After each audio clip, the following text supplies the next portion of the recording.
Doc, bakit ka naglo-low carb at bakit mo ito ginagamit sa karamihan ng mga pasyente?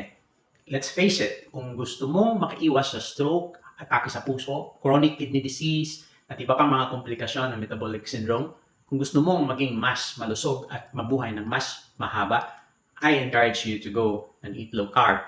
Mahirap mang aminin, pero tayong lahat ay nagkamali sa pagpili ng low-fat diet sa loob ng maraming taon.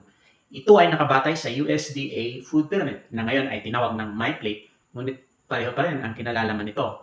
Unfortunately, ito ay naimpluwensyahan ng malaki ng industriya ng processed foods at lalo na ng industriya ng sukat.